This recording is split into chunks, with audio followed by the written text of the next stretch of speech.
कल्याण निमंते राज्य सरकार बहु आकांक्षित योजना सुभद्रा फोन बटन और आवेदन प्रक्रिया इतिमध्य आरंभ हो सारी।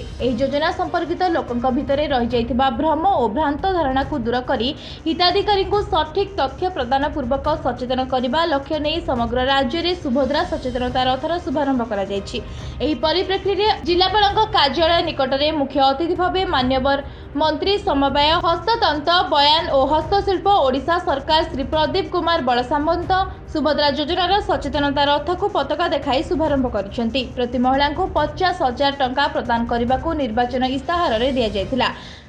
तेबे वास्तव में परिणत होइछि बोली मंत्री श्री बड़सामंत प्रकाश करथिले। समस्त महिला एही योजनार सुफल पाइबे।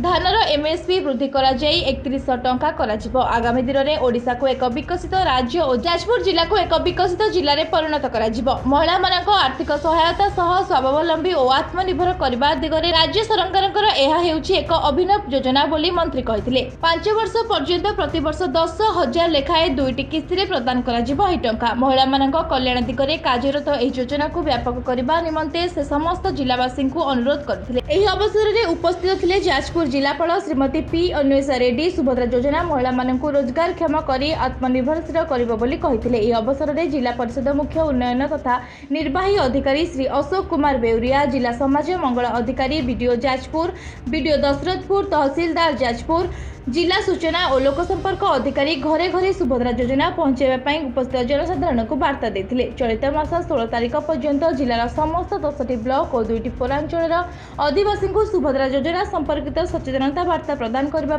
5 गोटी सुभद्रा सचेतनता रथर शुभारंभ करा जायछि।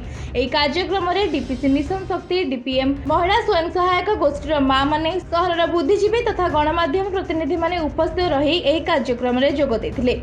Jajpur Abhimanyu Mishra report, live live Odia.